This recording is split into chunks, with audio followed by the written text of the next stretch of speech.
Hello and welcome to another episode of the Arn and Eddie Experience. I am your host, Eddie Sideburns. Joining me is my co-host Arn Experience, sometimes known as sometimes known as Arn Furious. Yes. Um, and if you don't know by our shirts, it's Euro Fever, baby. Woo! That's right. This episode, we have no news. The news is dead to us unless anything breaks. And it's Yeah, if something all happens while we're recording, then possibly might talk about it. Yeah, But possibly see we how it may goes. talk about it if you want to message it in the chat if you're there. But we will be talking about everything Euro 2020 stroke 21, but we won't call it Euro 21. We'll call it Euro 2020. Arn, how excited are you for this tournament? What are your thoughts? What's your feelings going in? I have spent the last couple of days, relatively footballless days, completely obsessing over the Euros that are coming up because it was suddenly like there's suddenly a gap with no football in, which hasn't happened for quite a while, and I was like, the Euros are coming, the Euros are coming, I'm so excited, and I have spent today writing a preview, which I'm going to link down in the description. Oh look, what's that button down there? Is that a subscribe button? I believe it is. Yeah, It's the click on that. subscribe button. So yeah, I saw that. That took you all about what 6 hours to Six write all hours. that? Yeah, because I had to look up a load of things and see what results have been like for the teams. There was quite a lot of work went into it, and then it takes like 5 minutes to read. So. Yeah, I can imagine it was quite. I've read parts of it. I'll need to get through the full part of it at some point. Um, but yeah, this episode, all about Euros.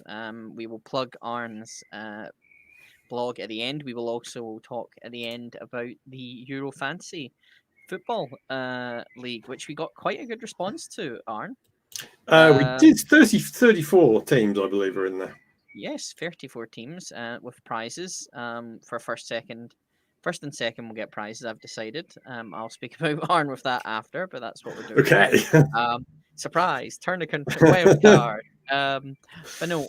For this, we were going to talk about the runners and the riders. We're going to talk about the main ones, but we thought, what better way to start than be completely biased and probably put off everyone who's from Europe and not from the Great Britain to listen than by talking about Group D.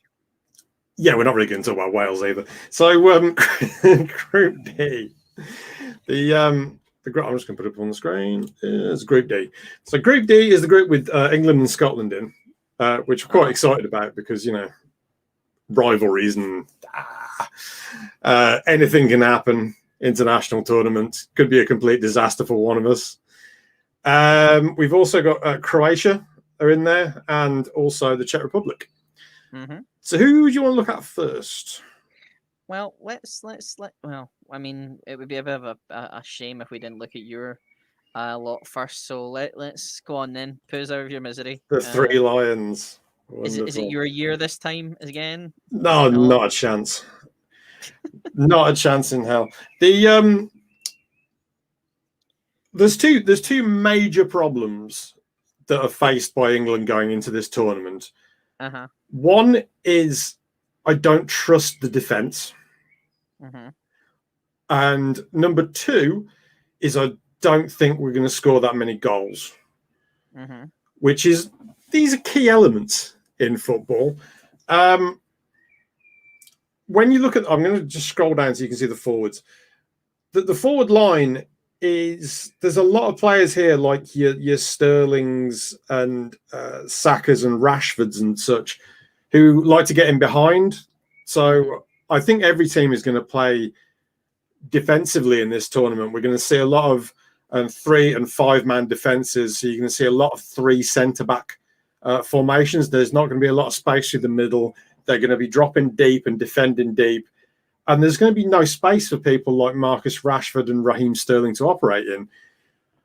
Where they could possibly do all right is if we get to see more of Phil Foden, Jack Grealish, and perhaps if Kieran Trippier is given a bit of a bit of freedom to come roaming on down the right-hand side, you could possibly also see Bukayo Saka as a wing-back.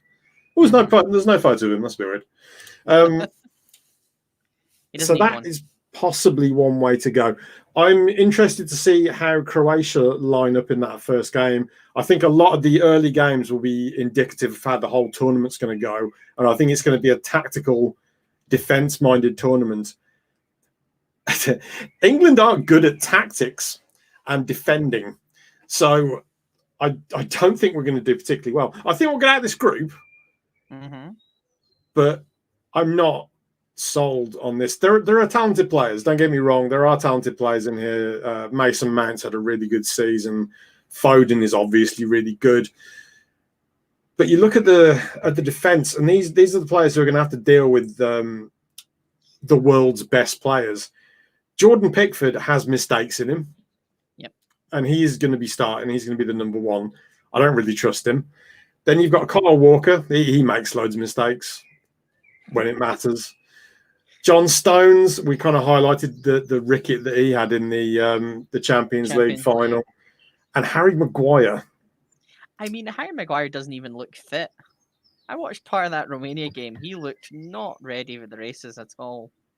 But if that all goes wrong, we can always bring in Tyrone Mings, who is known to be completely reliable as a central defender, and Conor Cody. I do love how you can trust Tyrone Mings is good for it when you look at the picture, and it's not even one of him in an Aston Villa shirt; it's one of him in an Ipswich Town shirt.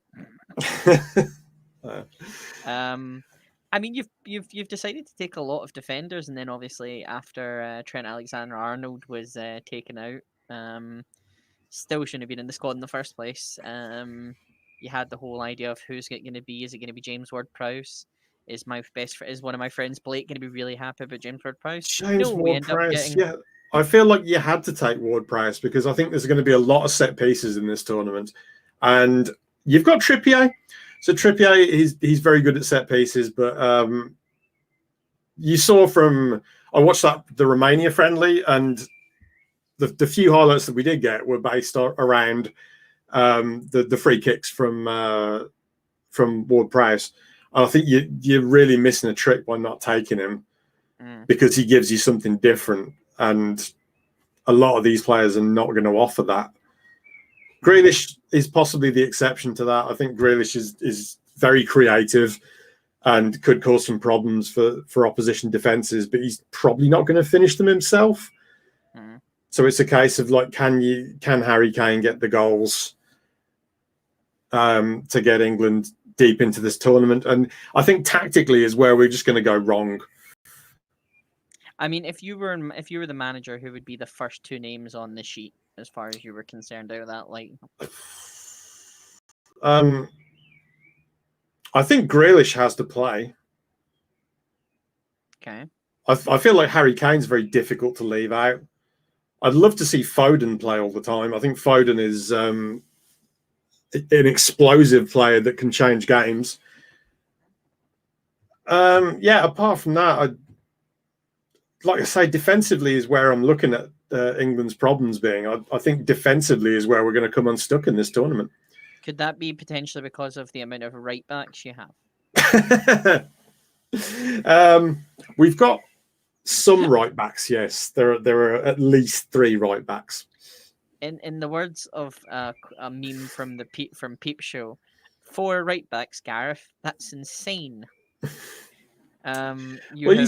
We're down to 3 now, so okay, 3. That's a reasonable number. It's almost reasonable. Kyle Walker, if they're going to play 3 central defenders in the middle, then you can possibly put him in there.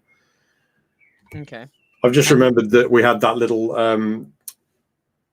tactics board gimmick that I was going to use, and I've forgotten to put it in the window, so we can't. But okay. We'll get it back. We'll get it back at some point. Do you have any Trippier at left back? I wouldn't be shocked if they're going to play 3 centre backs. It's not unreasonable that you could play as a left wing back and play over on that side, thus gaining the set pieces without having to leave out Walker, but I think they'd probably play Walker as one of the three central defenders, to be quite honest. Is it just me who would rather see Dean Henderson start for you guys rather than Jordan Pickford? I think he's probably more reliable, but the time to make the change was before now. I think you go into a tournament with the goalkeeper as the set number one. You don't want to go changing it like on the first day, because on that first game, that high pressure first game, that's where your new goalkeeper makes a stupid mistake. And we've seen it before, like Scott Carson. There was another one as well. Robert Green, I think, against the USA. Rob Green. You put a player in that high pressure situation and expect them to just slot right in there, and it doesn't often end well. So the time to make that change was last year, and they didn't make the change last year, presumably because Henderson wasn't really playing that much of Man United. So now we're stuck with Pickford, and whatever happens. Well, let's just hope all your fans get behind them instead of booing them for taking a knee. Oh, our fans are going to be absolutely unbearable in this tournament. I apologise ahead of time. Hi, Ivan. Thanks for coming in. Nice to see you.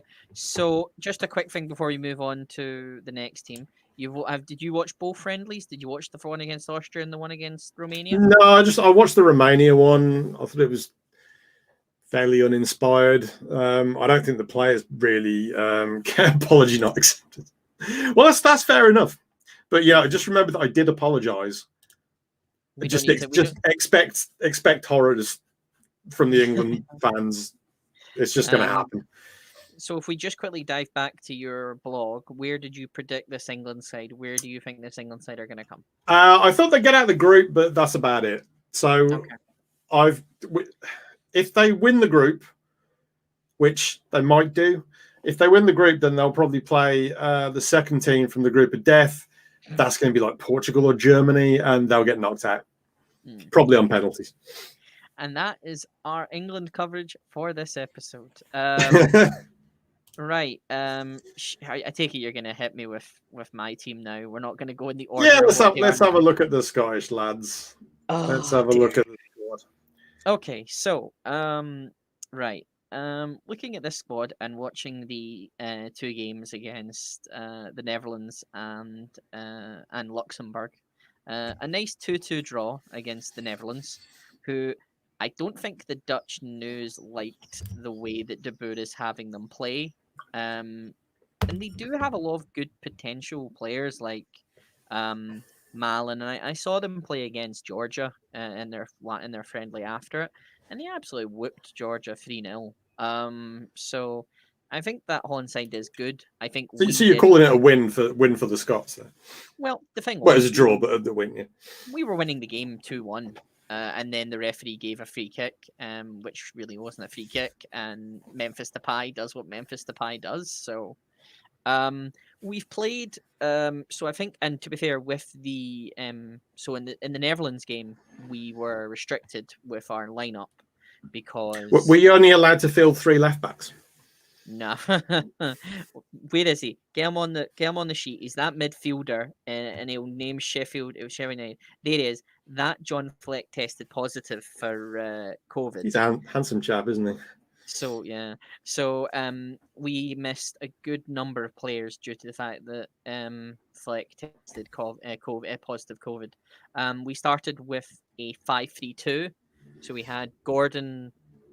Forrest was our left back, then Jack Hendry, Cooper, Tierney at the kind of centre right, and then Andy Robertson at right back, and then Turnbull, McGregor, Armstrong, Christie, and then Dykes up front. And then in the Luxembourg game, we played a 3-5-2. So it's kind of variations on a theme there, that same sort of basic formation, just with the wing backs push further on. Yeah, and there was original kind of like there's some like David Marshall will start for us. I think it's good to have 2 good kind of experienced keepers. Marshall was great. Marshall might be Scotland's man of the year for that penalty shootout against Serbia. Craig Gordon is Craig Gordon, so it's good to have a kind of decent backup in terms of that. John McLaughlin is just there for the ride. He really is. I would like to see a good performance from Robertson because it's on an international stage proper now. He always just seems to, and this is just in my opinion, he always seems to be better for Liverpool than he is for Scotland. But then if you look at it, is that a case of because of the players he's playing with? Yeah, I think there's a bit of a difference between the players he plays with at Than up Liverpool here. and at Scotland. I mean, I didn't think he was that good when he played for Hull, for example. I don't know if Well, that's. he was great when he played for Dundee United for that brief time. And then we got money from him being transferred. Grant Hanley, it baffles me that Grant Hanley is in the squad, but he's somehow. He proved me wrong. I remember saying Grant Hanley, what are we doing bringing him on? And then Grant Hanley scored. Tierney's made of glass, but can be good when he wants to be. Yeah, I kind of was a bit worried about how many defenders we picked. Jack Hendry, I like what Jack Hendry's done because he was all over the place. Then he signed for Celtic, and then he went. Then he didn't. It didn't work well at Celtic to begin with. Then he went on loan to a Belgian side. Is that Oostend?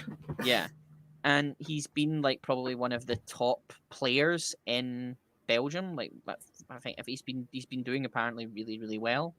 So I'm really glad to see he's in there. Nathan Patterson was a bit of a controversial call up because he has played maybe like 3 or 5 games for Rangers.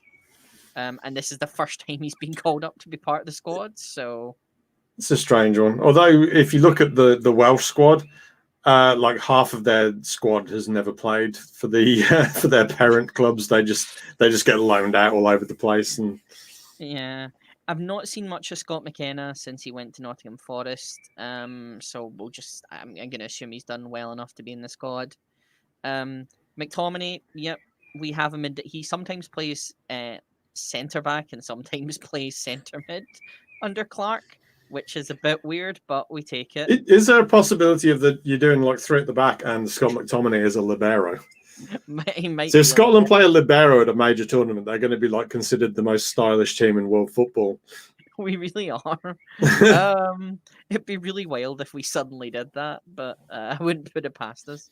McGinn. I would love that, to be honest. Oh, McGinn is such a special, talented boy. When I was looking at your international goal scorers, look at the goals he's got. He's got 1 in 3 from central midfield. Oh, he's phenomenal. Celtic fans will will kick themselves and kick their board for not signing him because they were very close to signing him and then obviously went off to Aston Villa. And I'm pretty sure it won't be long before he's signed for one of the top 4 clubs at that point. I wouldn't be surprised if Villa kind of do go down a stop, then I wouldn't be surprised if McGinniesta, as we call him, signs for one of the top 4. That's the worst foreign word you've ever said. Is that you or is that me? Probably you. I think it was aimed at me, but if you're a pronunciation freak, I'm going to be in trouble. Oostende. Yeah, McGregor.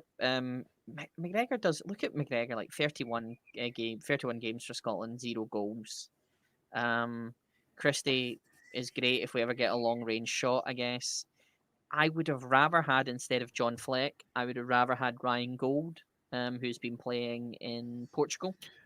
That sounds like a common complaint. I've seen that in multiple places.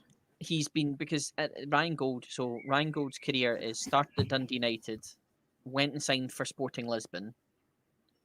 Basically, was in the Sporting Lisbon kind of youth development, as it were.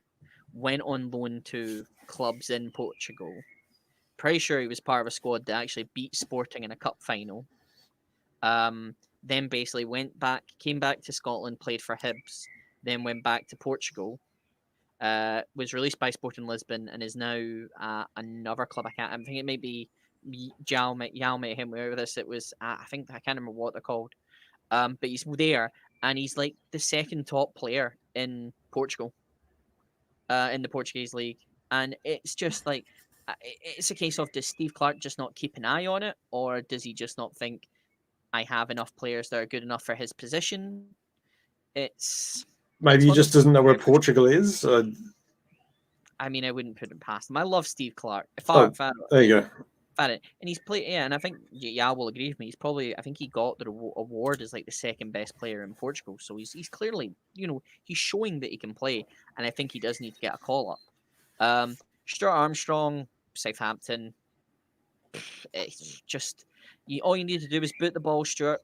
All you need to boot it into Rosette. Instead, England got that draw, so that's the thing. And he looks miserable. I love him. He's a Dundee United player. I'll forever love him, but God's sake. Turnbull, I think, is good quality. We'll see him for a good couple of years. He'll be part of that midfield running it. Ryan Fraser just runs about like a headless chicken. Billy Gilmore's won a Champions League, but yes, has only ever played twice for Scotland, and I think he's starting to kind of play a lot more for Chelsea. He looks like a legitimate child, though. I mean, I've seen him play, so I know he looks older than that now, but that's ridiculous.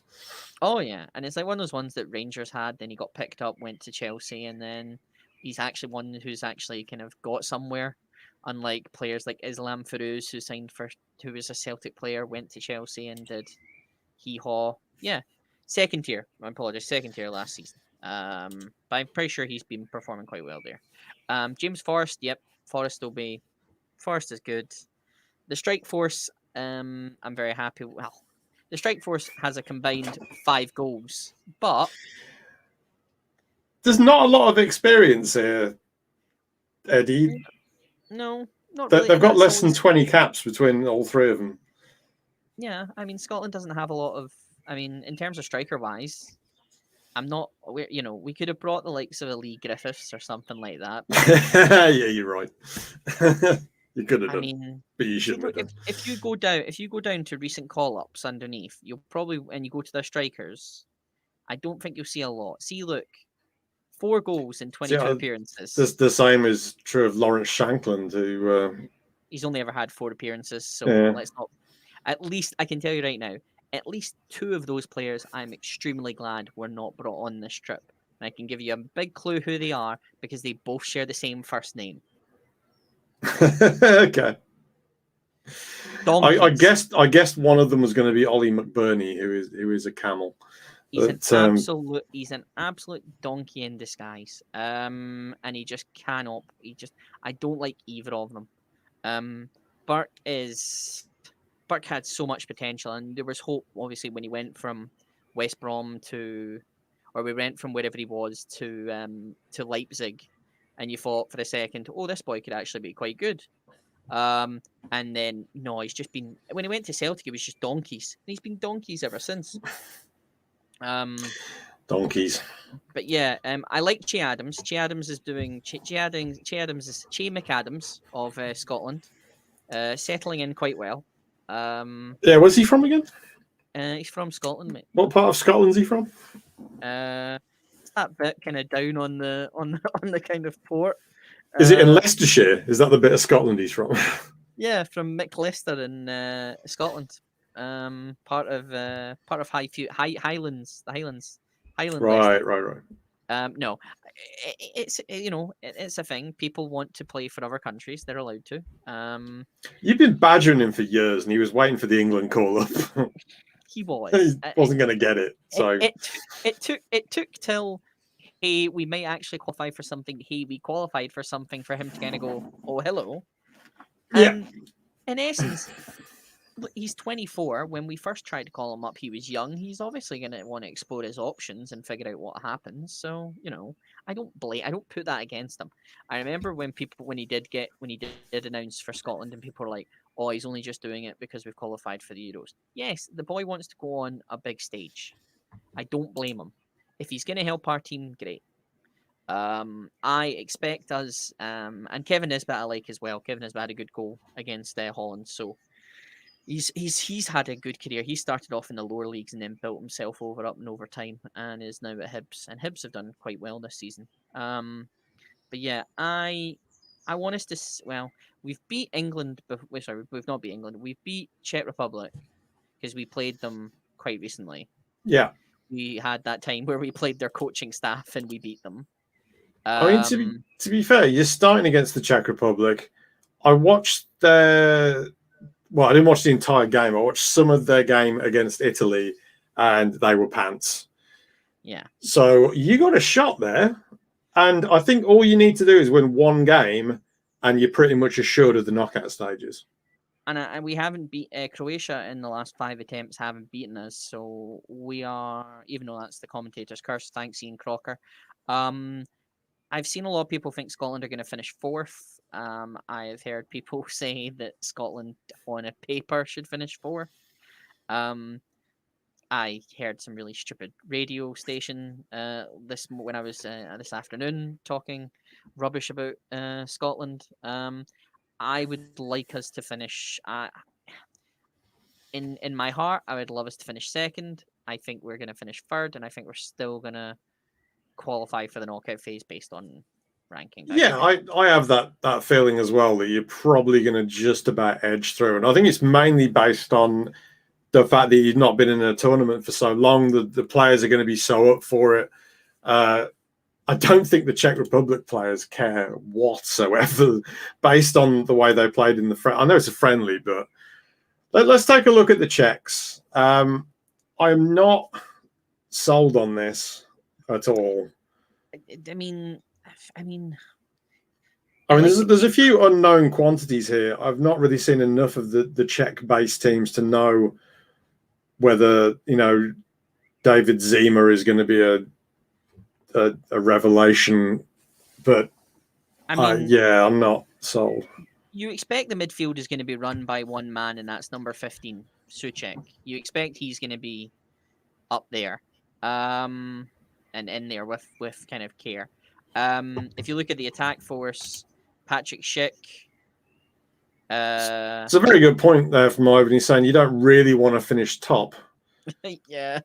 Because top is basically a curse. Because although with that group of death, anything could happen in that group. We might end up getting knocked out by Germany instead of Portugal. So it could be like that World Cup where Senegal beat France. Or something happened with there again. Anything can happen. I think Patrick Schick of Leverkusen. Yeah. 25 caps, 10 goals. Number 19 is everyone's favourite football manager man, Adam Hložek. You can see that I've previously clicked on Adam Hložek, and I'm pretty sure that was Football Manager related. Sparta did. I've seen Sparta Prague play because of the fact they played Celtic in I think it was either the Champions League or the Europa League, and Sparta looked great. I don't think Hložek played much, but they looked good. So I mean, they don't have a lot of their players in their squad other than Hložek, so we'll see. Yeah, there's a lot more Slavia players. There's actually there's a Bristol side. There's a Salutska's one back then. Shout out to JMO. There's a Bristol side player in the. Thomas Callas. He's not the only Bristol City player in the tournament. Adam Nagy, who plays for Hungary, is also a Bristol City charge. Dare I ask, since we need to mention them every episode, is there any Schalke players this year? Is there? I haven't noticed any. There's Brill and Oh no. Yeah. Sorry, Lucas. Oh, he's gone, isn't he? He doesn't play for Schalke anymore. What about Rabbi Matondo of Wales? Surely he's in there. I'm actually not sure. I don't remember seeing him, to be honest. Wales a group. We'll just quickly do this. There's Wales. Let's have a look for the Schalke players. No, he's not. Oof. Well, we'll do a quick search at one point and we'll see if there's any. But yeah, Czech Republic, I don't know. We've played them, so we'll see how that goes. Croatia. Croatia have a decent midfield. Yeah, Croatia. Croatia have a very good midfield. When you look at the what their options are in midfield here, they've got Kovacic from Chelsea, Modric, obviously. He's your creative force. He's going to be the one that sits in the old AMC role. You've got Brozovic, and then there's the other options. You like Vlasic. Vlasic is like a bit of a spare Modric, only not as good. Whereas Pasalic is more a player that you could bring on if you were struggling. Take like Brozovic off, put Paslic on. He's more likely to get forwards, get you a goal. And then they've got some tricky players like Ivanusek is. He's a tricky player. He's been quite good. You look at the attack force as well. They've got Kamadic, Rebic, Bruno Petkovic. And... I do like Perisic. I think he's likely to play off one of the wings.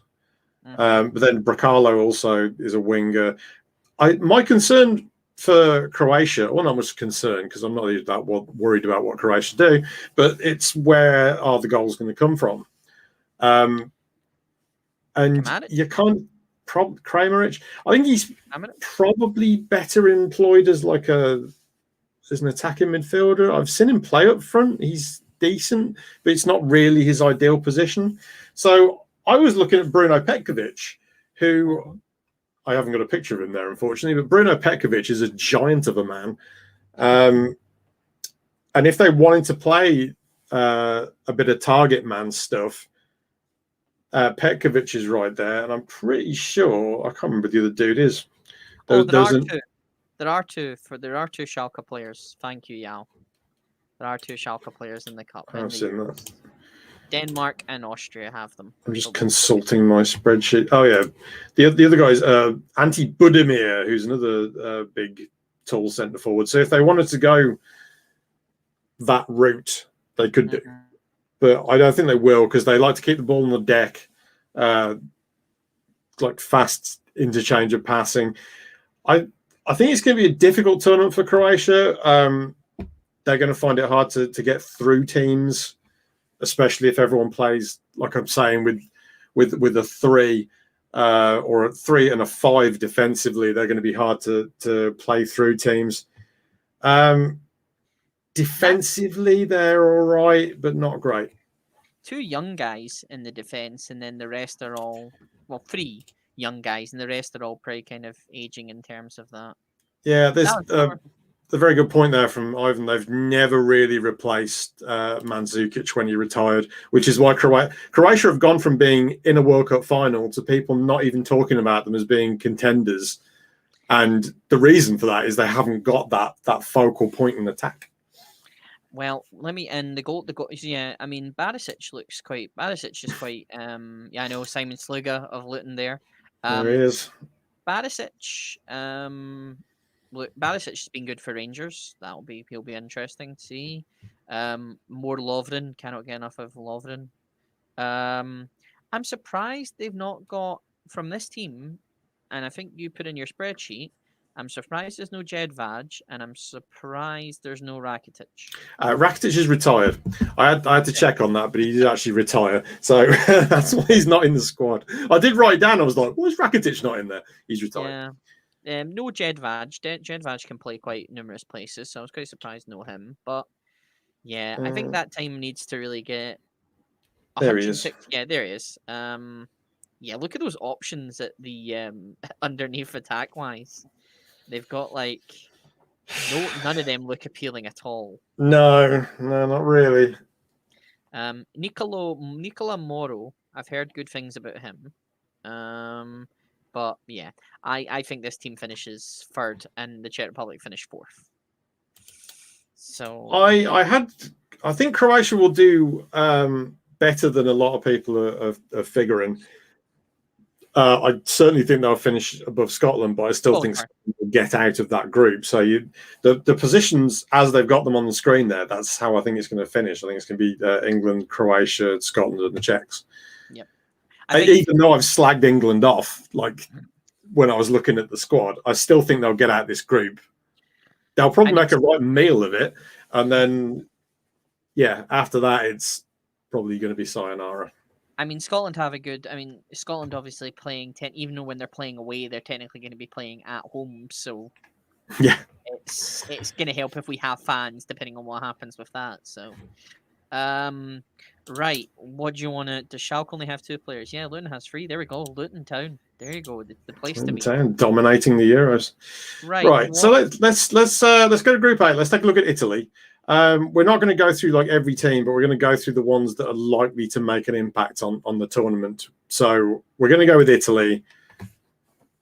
I think Italy has one of the most intriguing squads in the tournament because they have got something to prove. They didn't qualify for the World Cup, and ever since they've just been winning. I think they've won like every single qualifying game for this tournament, and they've kind of learned to play as a team, and they've got a nice mixture of players. I think Donnarumma has been kind of key. I don't know who's actually going to start. I assume it's Donnarumma. But they've got him in goal to replace that massive Buffon hole that they've lost. They've convinced Chiellini to come back and play. I mean, they've also got Alex Murray for Napoli, who's a good goalie, and that'll be good as well. I think they've had 7 or 8 clean sheets in their last games. When you think of Italy right now, you think of clean sheets. Yeah. Bastoni looks like he's going to have an interesting tournament. You got Florenzi in there as well.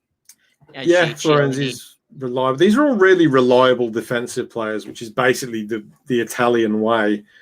But it's not all that they've got. So, like, if you look at the midfield, I mean, Verratti is I don't think he gets talked about enough. Probably because he plays for PSG, and the attention is kind of elsewhere with PSG. It's more like look at Neymar, look at Mbappe, and you don't really get the attention on a player like Verratti. But like he is just an absolute world beater in central midfield. Great passer of the ball. And then you've got Jorginho, who kind of does all the dirty work alongside him, like mopping up behind. And then they've got choices. Barella is a great box-to-boxer. And then you've got Locatelli, who he hasn't even got a picture on there, but Locatelli loves a long shot. He likes to whip them in from outside the box. They've got options in there, and then you go to the attack, and you talk about options. Yeah. I mean, Andrea Belotti has a 1-in-3 record for Italy. I don't think he's going to play. I mean, I think Chiesa has a good shot to do well this tournament, being the son of Enrico. Immobile. But then you look at Berardi and how well he's played for Italy. Had a great season at Sassuolo. He's going to be a threat coming in from the wing. You've got Insigne. You've got Immobile is likely to be leading the line. I know you kind of look at strike rates comparatively there and think, well, Belotti's got a bit of a better record at internationals, but then you look at number 22 and you think, okay, wild card, get a man experience in the tournament. Yeah, I don't know. Maybe they've got shares in like Sassuolo or something. I don't really understand that one. Have you seen the video of them announcing the squad? I've seen a bit of the video. You sent me a thing where they were singing. That's how they revealed the squad. They were all singing. It looks like a really good squad on paper, like a really good squad. And then you look at obviously the people who have maybe pulled out or not, or just not going to make it. Yeah, I don't really have an issue with anyone that's not in there. I mean, I do.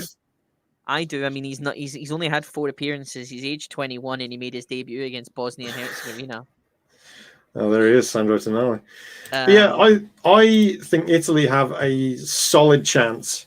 They play as a team, which I think if there's one criticism of the likes of France, Belgium, and all the other tournament favourites is that they don't really have that teamwork thing going on. I think Italy's got that in spades. I think they're. I'm not going to say they're the team to beat because I think that's France. But Italy are going to be there or thereabouts. I've put them down to make it to the semis. With a bit of luck, they could go all the way. I think they're my pick to win. I'm very confident I think they'll win. I think in this group, it'll be Italy and Turkey to go through. Maybe Switzerland a push. But yeah, well, that whole third place thing is kind of tricky to keep tabs on. Belgium? Right, Group B. We're going to look at Belgium. obviously. Yep. So let's. There's a lot of quality here, but the main weakness that they've got might not be a weakness, if that makes sense. Okay. And their main weakness is you look at the defenders they've got: Alderweireld, Vermaelen, Vertonghen. There's not a lot of pace there, but if they sit deep and they invite people on, like a lot of teams are going to do defensively in this tournament, well, at least I think that's how it's going to play out. We'll have to wait and see. If that's how it goes, if they don't try and push up at any point, that's probably not going to be as much of an issue, because defensively, these are all fine players. They're good positional players. They read the game well. They're only really going to get exposed if the Belgians try and play up a little bit on the as a defensive line. That could be dumb. I don't think Martinez is stupid enough to do that.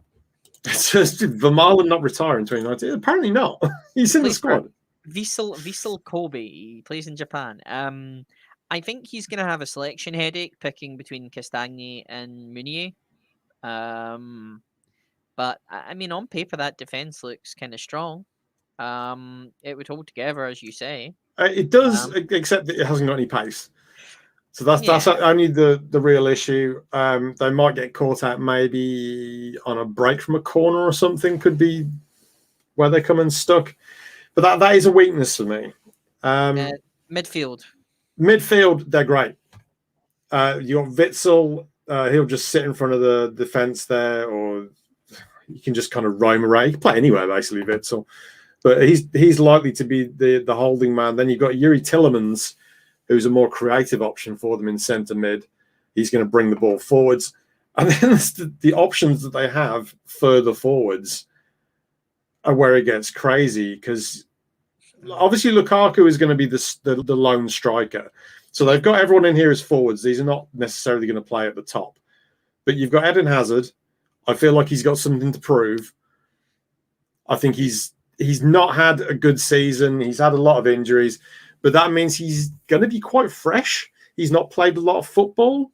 I think we might see a surprisingly good tournament from Hazard, or nothing at all. It'll be one way or the other, I think. I think he's putting himself in the shop window, because it's pretty sure that Real want him gone.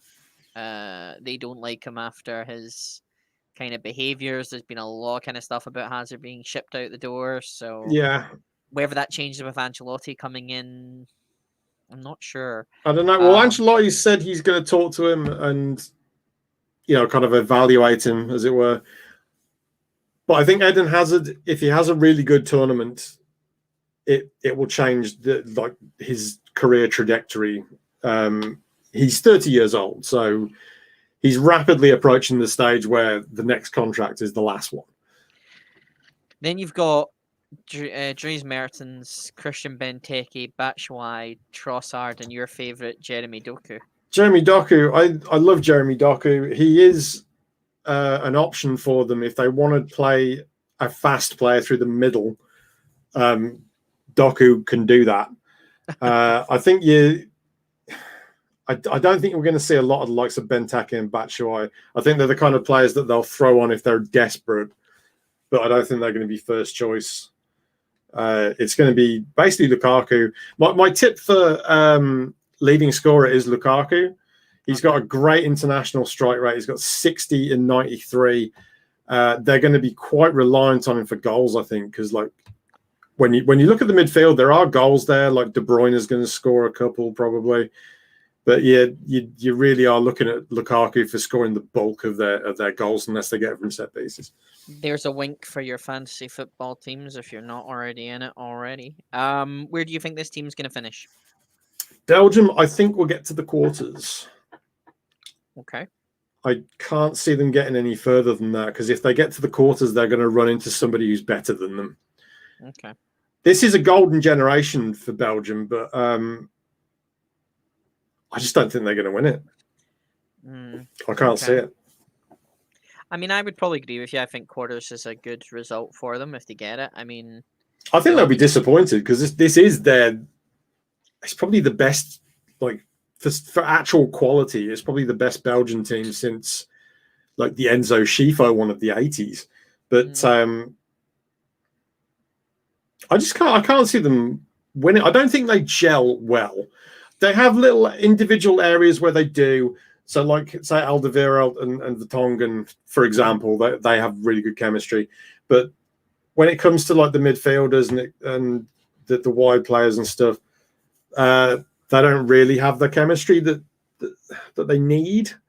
It's like they're all great individuals, but they don't play that well as a team. Whereas I feel like Italy are playing well as a team, and I feel like Belgium are very close to self-destructing.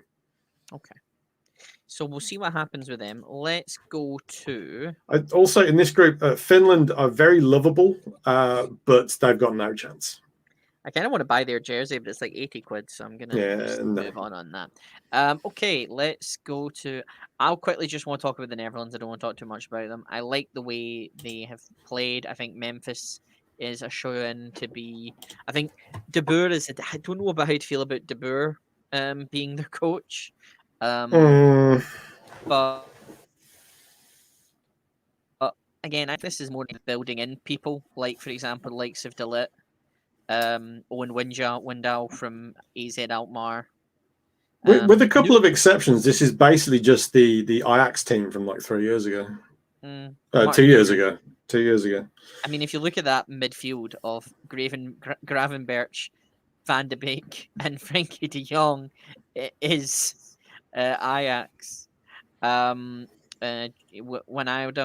Luke de Jong, Memphis Depay, Malen could be a shoe-in to be someone who could have a good tournament. Yeah, I think Malen could surprise a few people. Weghorst, it seems like they've been starting with Depay and Weghorst being the striking duo. I like Weghorst, except I kind of don't like him after certain things he said. I think Gravenberch could be someone who we'd be looking at. And maybe this is the tournament that maybe Donny van de Beek does something. Maybe Manchester United and Ollie kind of wake up and realise maybe to start playing him a bit more. I don't know. There's definitely a lot of options in midfield for them. They've got Daley Blind who can play everywhere. Yeah, definitely can play absolutely everywhere. He'd probably play at left back because otherwise you're playing Patrick Van Aanholt there, which is fine unless you don't want to concede goals. Yeah. It just looks like a good squad. It looks a good squad, and we'll see where they can go from there. Do you want to quickly talk about what's the next squad? Because I know we've not got too much time. What's in the next? Who's the big team in the next one? Right, so we got group E, and then we got the group of death. So group E is Spain. Okay. There's a tiny little fly attacking me. I do apologize. It's okay. Spain recently, who Aymeric Laporte now calls home. Spain. Yeah. I mean, they've kind of went no Real Madrid whatsoever. Yeah. I think Luis Enrique might actually be insane. No Sergio Ramos. Well, he's injured. Mm-hmm. And I think they will get away with that because they've got Laporte. So having added Laporte in there gives them, I feel like, a stability, like a false stability, because like you think, well, you're just slotting him straight in there. He's only played one game for Spain, but yeah, so you're kind of starting a tournament with two centre-backs with like 9 games between them, which is a little bit risky, but at the same time, I don't think that's Spain's problem. Yeah, you've got Unai. So for the majority of the friendlies, it's not been De Gea who started; it's been Unai Simon. It wouldn't be the worst idea if they just played him throughout the tournament. I think De Gea is a liability. Mm-hmm. He doesn't even look confident in that picture. I mean, that's him going to take up that penalty against Villarreal. Yeah, I'm not sure. There's a Leeds United player, so Marcelo Bielsa will be happy. Eric Garcia, Pau Torres, Busquets. Yeah, I mean this is fine. This is fine. There's a lot of very creative, talented midfield players. They'll keep the ball well. The problem is going to come if they insist on playing this man, Alvaro Morata, as their central striker. I mean, also just quickly, as I was trying to say, Busquets has just tested positive for COVID, so that's again going to Oh, be another has he? one. Yep. Because Jasper Cillessen tested positive for COVID, and they basically removed him from the Dutch squad. I don't know if you noticed he wasn't in there. Ah, okay. Because I mean, he probably would have started in goal. Yeah, because now they've got Stecklenburg and Okay, Busquets out somebody the first couple of matches because of COVID. So if you look at that midfield, it's going to be quite interesting without their captain. I think Rodrigo's in that spot. Okay. Do you think? So I've seen they've kind of been playing Ferran Torres up front as well. Yeah. The boy who plays for Real Sociedad, 13 caps, 4 games. Orizabal. He looks quite interesting. Yeah, he's lively. He is lively. I've seen him play a couple of times last season. Sociedad were really fun to watch, and yeah, he's lively. You've also got Adama Traore, which is an option because he's like really really fast. Yeah. But until they kind of give up on Morata, and I know this is strange to say because he's got these 19 international goals in 40 games. But I assume he scored like 8 each against every time he played like Liechtenstein or something, because every game I've seen him in, he's been rotten. I like Dani Olmo. I think Dani Olmo looks like he could be somebody who could cause a lot of hassle in that midfield. But again, it's all about if they get the chances. Gerard Moreno. They're really not short of players who can tee goals up. Yeah. Oh, Dani Olmo is great at that. You've got Pedri. He's just 18 years old. He's only played 4 games for Spain, but he's so creative. They need somebody to just stick the ball in the net, and they don't really have that player. I mean, Ferran Torres is a winger. 11 appearances, 6 goals. 6 goals. Gerard 11 and 5 and 11. Gerard Moreno could be the next one to maybe step up and replace Morata, even though he's older than Morata by. I mean, you never know. The thing with Morata is he's got great movement. He gets into the positions. It's the Timo Werner problem. It's like, do you want the guy to make the run and hope that he scores one of the 4 chances he gets? Or would you rather have somebody who just gets into the right position once and just scores? Mm-hmm. That's kind of the choice you've got with these kind of players. And Morata is very much that kind of player. Can we just have a quick look at the people who didn't get called up just in the bottom bit? So striker-wise, they had kind of... That's nothing. That must be the under-21 squad or something. Squad to play friendly against Lithuania. Scroll down again to the bottom just underneath. Recent that. Call There we go. Okay, so attack-wise, if we go down, Ansu Fati and Rodrigo. Okay, I mean I can kind of tell why they've kind of Carvajal. Yeah, no Real Madrid. Pedro Porro, Inigo Martinez. Yeah, I get what they're doing, but we'll see how it goes. Right. This is sensible as well. No, don't take Kepa for the love of God.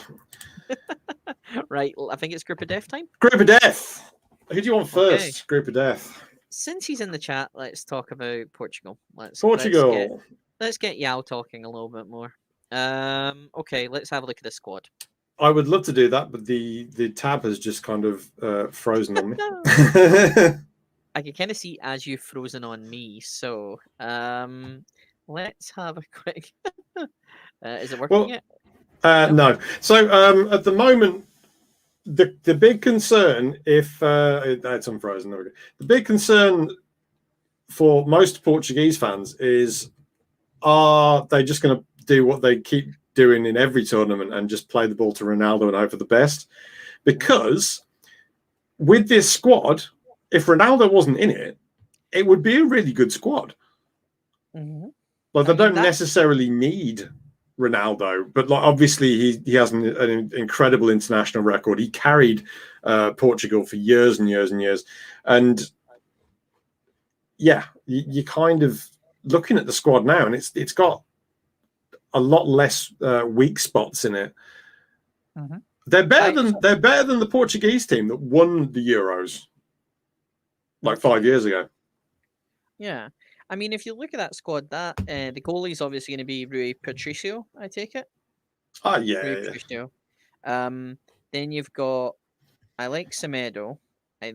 obviously Ruben Diaz has been quite a revelation. Yeah, you've got Guerrero and Cancelo as the fullbacks. Nuno Mendes is going to be a player as well. For 18 years old. And yeah, he's going to be a player, but I don't think he'll play a lot in this tournament. I think it'll be Guerrero one side, Cancelo the other, and then you've got Diaz. Yep. And presumably Jose Font, because I don't think Pepe is going to play a lot because he's 38. But but then Font's 37. So I was going to just say you were like, I don't think Fonte will play. I think Pepe will play because he's 38, and then you pointed to the 57. Yeah, they're both old. They're both very old, and yeah, we'll see how that goes. The midfield looks João Moutinho is just João Moutinho. I was I basically asked João how he thought they were going to play because I was just looking at all the creative players and going, well, how's this fit together? Mm-hmm. And it looks like they're probably going to play with William Carvalho and Danilo Pereira, so having 2 holding players and then playing 3 across, so like the 4-2-3-1, with like Ronaldo being the 1. Renato Sanchez, Ruben Neves, the man who's currently rumored to be on his way to Arsenal.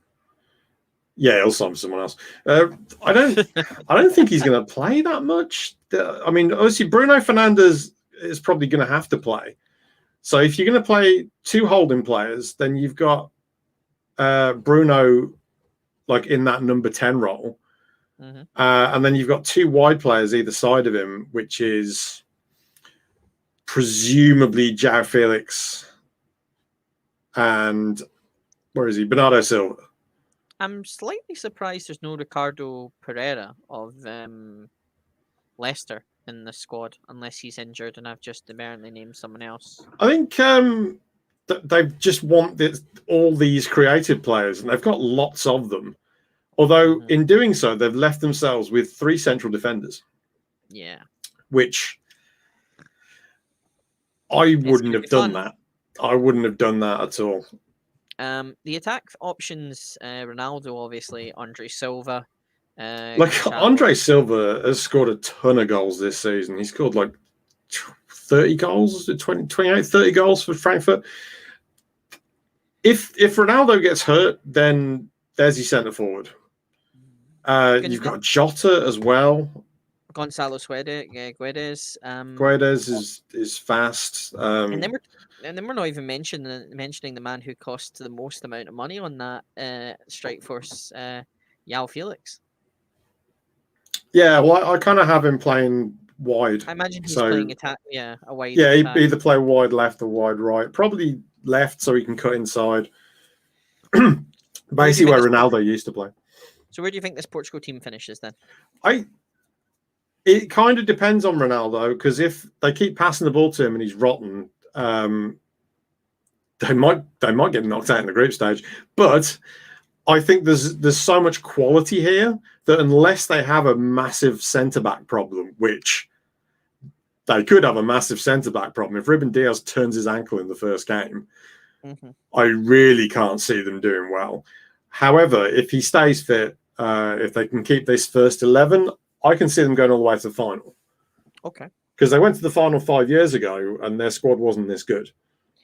It was bare bones minimum. I mean, this squad looks like the bare bones. Where if it goes down to injuries, it looks like it could be on its bare bones. But they've just got so many options up here. Like they've got a lot of attacking midfielders and wingers. I'm probably going to go say semi-finals. I think something will happen, and I don't think they'll get anywhere beyond that. I could be wrong, but yeah, I certainly think they'll go deep into the tournament. Is mine. So let's look at France. France, this squad's a bit good. Yeah. I mean, you can make a case that all 3 of the goalkeepers are good enough to start. And that's before you even got into the rest of the team.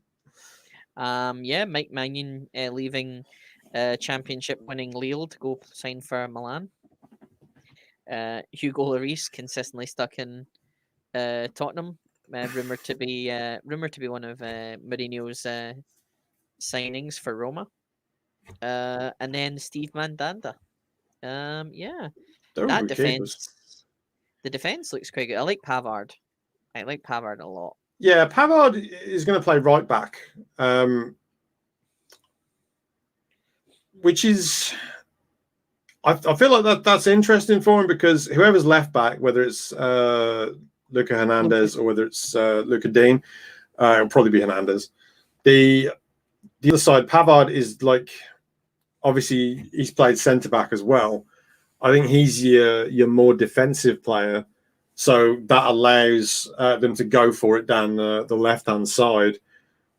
Plus, they can always have him like tuck into the middle as well.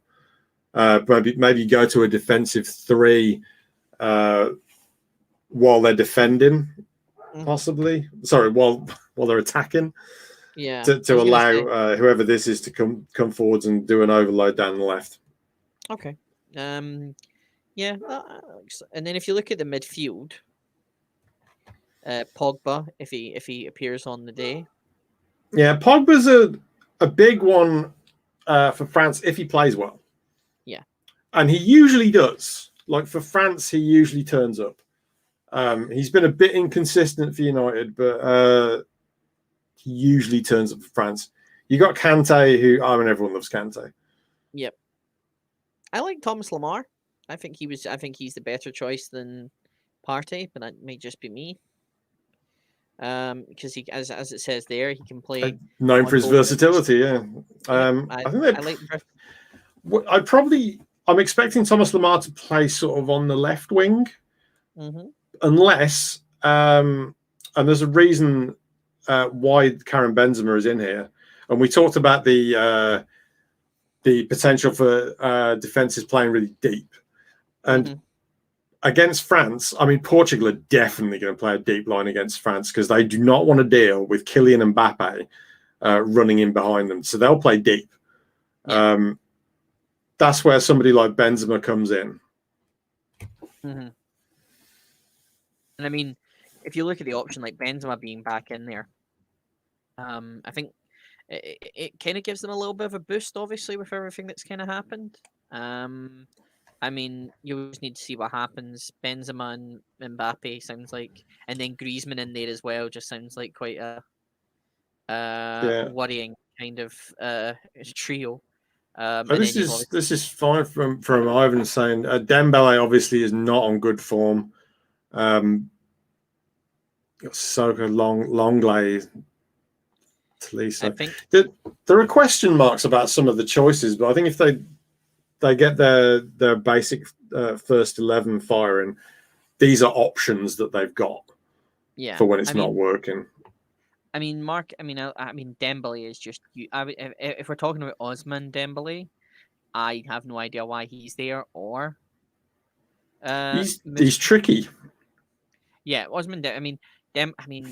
I think when you have like a Marcus Thuram who's up and coming, you'd probably want him over than Ousmane because Osman's just been very. He's just been very. Yeah, he's a bit unreliable.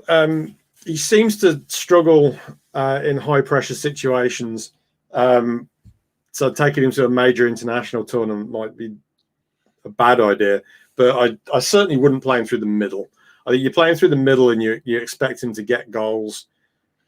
I think that's asking for trouble. I don't think he's going to play there if he does play. I don't think he's going to start anyway. If we quickly go down to the recent call-ups just to see people they've missed out or they've not chose. There's one in your defence automatically. Yep. Yeah, his form's been a little bit shaky as well, but like I can see the suggestion that he'd be better picked than Longley. I can't see any of that attack force other than maybe Martial being a better option. I don't think Martial's a good option. I don't think his form's been good enough. I don't think he's playing well enough to get into this squad. Fekir maybe. He's injured, so I imagine he's obviously had to be taken out of the squad. But I like Ikone. Leo have played quite well. It's him and the Jonathan David show at Leo, so I could maybe see him. Camavinga, I don't think there was any chance of him being called up, if I'm being completely honest. Yeah, he's one for the future. I'm surprised he's been capped already, but yeah, one to watch. So where do you think?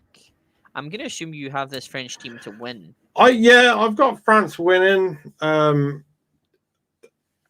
it might not go that way. It's a really tough opening group for them to have a Portugal team that is going to ask them questions both defensively and attacking. They have to play them last. If they need a result against Portugal in that final game, a result other than a draw, it could be a real problem for them. They need to go in with that. They need to. That game against Germany and that game against Hungary are going to be obviously the two most important ones. I mean, Hungary are going to be a counter-attacking team, so they may not get the result people are expecting against Hungary. However, Germany are coming into this tournament. Let's have a look at Germany. And let's talk about Germany to finish off. Yeah, they're coming into the tournament. They're not. What's the word I'm searching for? They're not at their peak. This German team. No, I think it's one where it's going to need a rebuild. It's kind of partly underway. There are players in here that will be a part of that, and there are some that won't. I mean, look at the goalies, and you think, is Neuer heading on the slow way out? Possibly. He might play at the World Cup because it's only next year. I don't see Leno. I don't see Leno being part of this rebuild because he just makes so many mistakes. Arsenal. So yeah, they're gonna have to. I legitimately don't know. So I've asked. I think I've spoken to two different German people, and I've watched the opinions of some pundits on what Germany are going to play, and they're all different. I don't think anyone has given me the same starting 11 or the same formation. Which, if I was in charge of this team and I'm coming into the tournament and I have not given any indication of what we're going to play, and I don't even know if he knows what he's going to play in this tournament, that's a concern for me. Like, how do you fit all these players in? So the last game they played was Wednesday against Denmark. Yeah. They played a 5-4-1. Neuer, Klostermann, Ginter, Sul, Hummels, Gosens, Gnabry, Neuhaus, Kimmich, Sani, and Müller. So that they went 5-4-1 in that game. And that was not one of the formations that was suggested to me. So yeah, I don't know what they're going to do. I legitimately don't know. It will be surprising to me whatever they line up with in that first game. And the game before that was the infamous 2-1 loss to North Macedonia, where they played a 3-1-4-2. I don't think he knows what his best formation is. There are certainly options here. I mean, remember, this is not this Germany team is going to be it's Flick's team now, isn't it? Automatically, or do we still have one more thingy of Lau? Yeah, he's staying until the end of this tournament, and then it's Hansi Flick. Yeah. So Hansi Flick, I think they're going to play three at the back. Okay. I would say probably Rudiger, Sula, and probably Hummels for his experience. Okay. And I'm not sure if they want to play wing backs. If they want to play wing backs, probably Gosens and then Kimmich on the other side. But then I don't know. Kimmich, is he wasted out on the right, or would they want him in front of the? I feel like he wants to play Kimmich in front of the defense. And then you look at those midfield options: Havertz, Kroos, Musiala, Goretzka. Goretzka, I think you probably have to play, but then Emre Can, he's played him at centre half. He might play him as a full back. He might he's got him in there because he wants to play him because he's versatile. But then there's Gundogan and there's Kroos. I don't think you can play both of them. I don't think you can play Havertz as well as one of them. And then there's where's Muller? I mean, Muller is your your Most trademark striker. support striker. Who is he supporting? Werner, I don't think they fancy him through the middle. And then you've got Gnabry, who Winger. they do fancy through the middle, but he's a winger. Yeah. So it's like, what is this thing? So I will genuinely be thrilled to see how they line up in the first game. Yeah. The German lads seem to think Leroy Sané is pretty much a shoo-in to start, but that he's not good. Okay. So what? That just sounds typical. It's a very I mean, I think Gnabry you got to play on the wing. Muller would be kind of support striker. I mean, Muller could always just be up front on his own with Gnabry being on the wing, and then Sané on the other wing. They might. What they might do is play a 3 at the front with Sané, Muller, and either Gnabry or Werner, because there's a lot of pace there. So if they are going to try and hit like France and Portugal on the counter-attack, that's a good front 3 to have for that. Yeah. Or even if it's Gnabry, Werner, and Sané, there's that 3 has tons of pace. Even if you leave Muller out of the reckoning. Yeah. But then it's like, well, your midfield 3 behind that would be presumably Kimmich as the holding player, and then God knows who else. Goretzka would probably play, and then one more. So out of the one more, you've got Kroos, you've got Gundogan, you've got Shan, you've got Havertz. Like who do you play?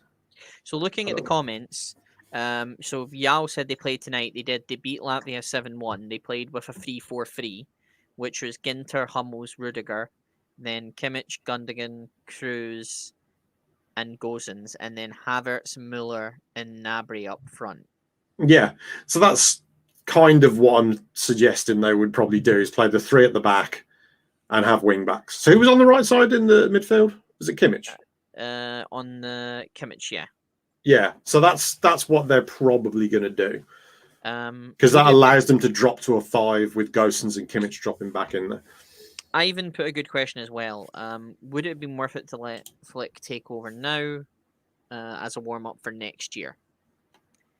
I'd say, yeah. I mean, yeah, I don't really know whether we're sticking with Yogi for this tournament. Maybe they promised him. I mean, you mentioned it there. The last 4 tournaments, the last 5 tournaments you put in the thing have all been... He's not got anywhere. I mean, I say last tournament they were in, they lost to South Korea. And they were passengers, so... Yeah, I mean, his record's not been great since the start. I mean, he was great to start with, but yeah, not been great recently. I hope Andy Robertson scores the winner against England. Rian, whether that'll actually happen is another thing. I wouldn't care if that happened. Oh, there he's a Liverpool player. Boo. Mike, is it written in the start? Yeah. I mean, could you see that happening? I mean, Southgate, this tournament is make or break for Southgate, right? If he doesn't win, he's getting sacked. I can't see I don't know if he'd get sacked if they did well, as in, say they get to the semis and get knocked out in the semis on penalties or something. Okay. Which is a very England thing to do. Yep. I think he'd probably stay. If we don't get out of the group, he's gone. If we get through to the round of 16 and lose there, probably gone. It's hard to say. I really do not want a German in charge of the English football team. No offense, Germans. As a Scotsman who once had a German take charge of his national team, we got us to a playoff, but then other than that, it was all bad. So avoid if can. So Germany, where do you think Germany are gonna? Where do you think Germany are gonna end up? Germany. Germany are very Germany. They do things where they'll come into the tournament, they look like they're an absolute mess. They look like they're completely in disarray. They'll probably lose the first game and still get out of the group. Okay. And it wouldn't surprise me if they then went on a run and did well in the tournament overall. However, in my pick'ems, I've got them going out in the round of 16 to Belgium. Okay. And so, but it wouldn't surprise me if they got by Belgium. But then they'd likely play Italy based on where I've got things. So I can't see them getting by Italy. Okay. So last predictions. I'm predicting I think Italy will win the Euro 2020. You're predicting France will win. I'm Euro predicting France, but I wouldn't be surprised if Italy won. I feel like Italy's a pretty good pick. There are some teams that can win it and a lot that can't. Yep. Okay. So that is all we have time for. We will be so yep, again, just quickly, if you haven't done so already, please join the fantasy football league we've set up. We will be back on Monday at a bit of a later time. Yeah, we're gonna clash with a game if we start the normal time. So we're gonna start when it finishes. So we're gonna get we're gonna try to do a bit of a live reaction of kind of some Euro stuff. Yeah, I'm just looking to see what the game is. It is on the 14th. It's Spain and Sweden in Seville. So we're looking at Spain versus Sweden, and then. But there's a lot happening between now and then, so we're probably gonna have a ton to talk about. Yep, we're probably going to be looking at a lot of things in terms of how we're going to change. Maybe have certain things that you were talking about, so we might talk about them and maybe announce some things in the next couple of days. If you've not done so already, like and subscribe. What are you doing watching this without doing so? We may even do something if you do subscribe. You never know. Arn has all these crazy ideas. We'll be back. I have lots of crazy ideas, but Eddie doesn't agree to them. I don't agree to them. I don't not agree to them. I just kind of not sure what they do. Or maybe kind of, I'll come back to you on that one and we will discuss the ones you had. We will be back probably sometime, maybe this week, to discuss the Moyes teams. Yes. Not sure on that. We're waiting for some graphics. Some graphics from a very, very efficient man. And then we will maybe chat about the David Moyes Invitational and the runners and the riders and that. Other than that, I've been Eddie Sideburns. He has been Arn Furious. We will see you all soon. Take care. Bye bye. That's all right. Thanks for watching.